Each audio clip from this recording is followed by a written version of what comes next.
Otra de las cosas que también nosotros utilizamos muchísimo es que trabajamos con lo que se conoce como la famosa grafometría, es decir, la medición también de muchos trazos para poder ver si una escritura pertenece a una letra, por ejemplo, grande, y si mide lo que debe de medir una letra grande, o lo que mide una letra pequeña o mediana, ¿de acuerdo? Y bueno, todos estos parámetros los vamos midiendo. Mis amores, saca su tía Mona.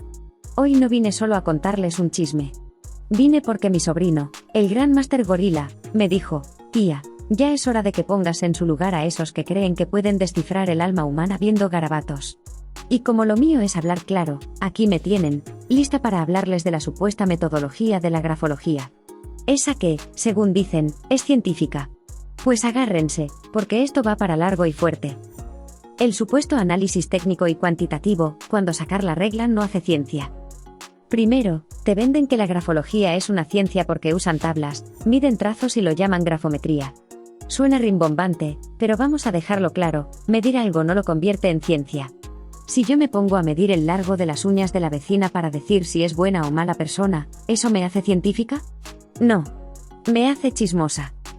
En la grafología, por ejemplo, dicen que si la letra es grande, eres extrovertido, con tendencia al liderazgo. Si es pequeña, eres introspectivo y reservado. Y si es mediana, eres equilibrado. ¡Qué maravilla!, ¿no? Ahora dime, ¿qué pasa si la persona simplemente cambió de pluma y le salió un trazo más grueso? ¿O si tiene un temblor en la mano por hipoglucemia? Aquí entra un ejemplo clarito: Stephen Hawking, uno de los cerebros más brillantes del siglo XX. En sus últimos años, no podía escribir a mano. Supongamos que un grafólogo hubiera analizado los garabatos de sus primeras notas cuando ya tenía ELA. ¿Qué habrían dicho? ¿Que era emocionalmente inestable porque la letra estaba deformada? ¿Que su ritmo vital estaba roto porque no mantenía el compás? Y sin embargo, ahí estaba, resolviendo los misterios del tiempo y el espacio. El problema es que asignan características de personalidad a variables físicas sin considerar variables fisiológicas, neurológicas o contextuales. En ciencia real, eso se llama falso positivo, sesgo de confirmación y falta de control de variables. El cuento de las muestras múltiples, cuando el contexto se va por la ventana. Siguen vendiéndote que hacen análisis de muestras múltiples para distinguir la personalidad de los estados emocionales temporales. Pedimos varias escrituras en distintos momentos, dicen. ¡Qué considerados! Pero déjame decirte algo, la escritura es un comportamiento motor, igual que caminar o hablar. Y los comportamientos motores son altamente influenciables por factores externos. El estrés, la cafeína, la falta de sueño, el alcohol. Un dolor en el brazo, un calambre, un problema cervical. La superficie donde escribes, si es estable, si es rugosa, si es inclinada. En estudios de neurociencia cognitiva y psicomotricidad, por ejemplo, los de Sergio Machado en el área de neuropsicología motora, se establece que la ejecución de cualquier acto motor varía significativamente según el contexto fisiológico y ambiental. Ahora, ¿cuál es el protocolo de la grafología para aislar todas esas variables? No lo tienen. Piden varias muestras, sí, pero no controlan ni el lugar, ni el estado físico, ni el estado neurológico. En ciencia, cuando no controlas las variables, tus resultados son basura. Así de simple. Imagínate que una persona escribe su muestra el lunes, después de correr 10 kilómetros, con el brazo adolorido. El martes lo hace descansado, con buena luz y pluma nueva. El jueves, tiene gastritis. ¿De verdad te van a decir que lo que cambió es su estado emocional, cuando ni siquiera saben si podía sostener bien el bolígrafo? Esto es equivalente a decir que la tos es por emociones reprimidas cuando la persona tiene bronquitis. El altar de la hoja blanca, la ilusión de pureza metodológica. La grafología exige hojas blancas sin líneas, según ellos, para evitar influencias externas que guíen al inconsciente. Eso es bonito para la poesía, pero no para la ciencia. El problema es que cuando una persona escribe en una hoja sin líneas, su escritura tiende naturalmente a inclinaciones erráticas. La propiocepción, la capacidad de percibir la posición del cuerpo en el espacio, no siempre mantiene el trazo horizontal. Ni los grafólogos lo logran. Un estudio publicado en Human Movement Science explica que la propiocepción disminuye con la fatiga o con la edad, haciendo que las tareas motoras, como escribir en línea recta, pierdan precisión.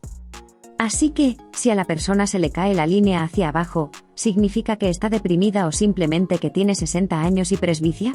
Si sube mucho la línea, ¿es entusiasmo o una contractura en el trapecio izquierdo? Este supuesto rigor de pedir hoja blanca no elimina variables. Introduce más ruido al sistema, lo que en estadística se llama incrementar la varianza no explicada. Esto arruina cualquier fiabilidad de los datos. La famosa grafometría, como medir con regla los sentimientos. Que midan el tamaño, la inclinación, la presión del trazo. No es malo en sí. Es descriptivo. Pero luego hacen algo que en ciencia se llama inferencia causal sin validación empírica. Ejemplo. La persona escribe con mucha presión, tiene gran fuerza de voluntad. La persona escribe sin presión, es apática, carece de empuje. ¿Dónde están los estudios longitudinales que validen esa relación? Ninguno.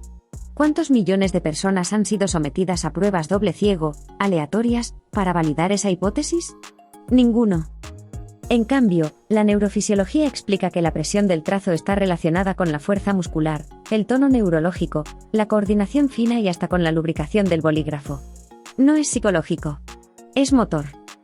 Si mides la presión y de ahí deduces rasgos de personalidad, estás confundiendo la correlación con la causalidad. Es como decir que porque en verano la gente compra más helados y hay más ahogados en playas, el helado provoca ahogamientos. En ciencia real, correlación no implica causalidad.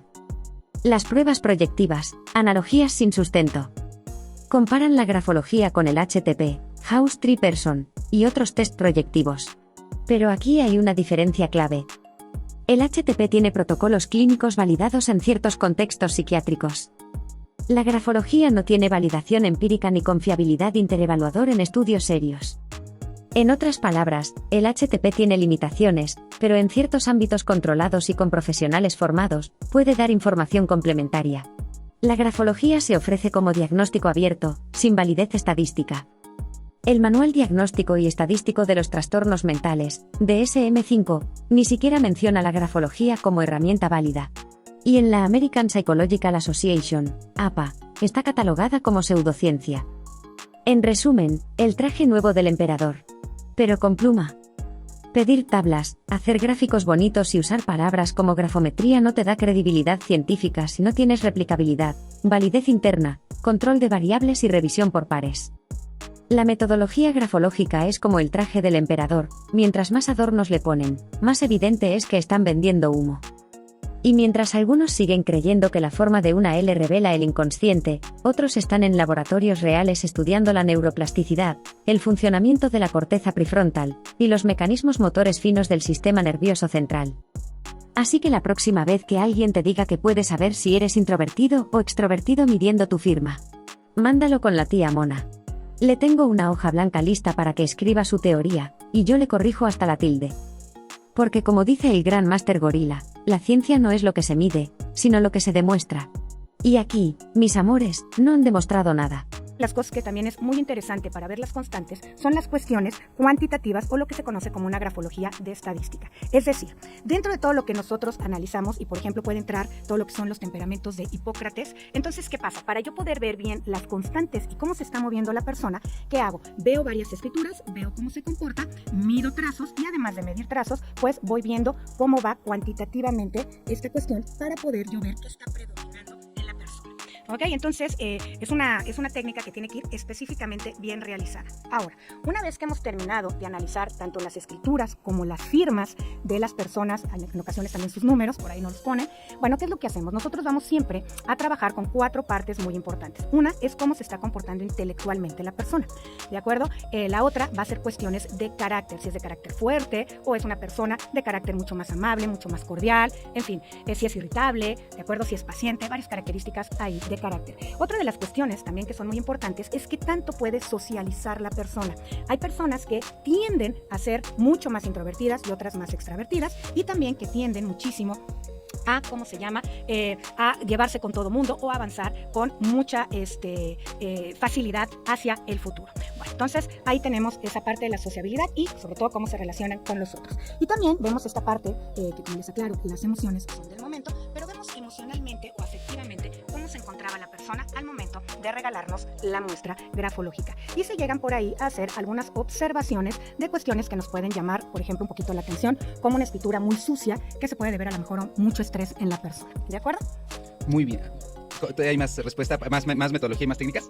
Bueno, hablábamos de con otras pruebas, ¿no? Ok. Bueno, ya en la primera pregunta yo les comenté un poquito que, por ejemplo, la escuela de simbólica de Max Pulver también era muy utilizada en las cuestiones de dibujo. Bueno, ¿qué pasa? Esta misma metodología que nosotros utilizamos para la escritura, porque claro, lo que analizamos son los trazos, pequeños trazos dentro de la escritura, también es muy utilizada en todas las pruebas psicológicas que llegan a ser de dibujo, estas famosas pruebas proyectivas. Entonces, bueno, nosotros trabajamos con la escritura, pero voy a pasar, por ejemplo, a una casa.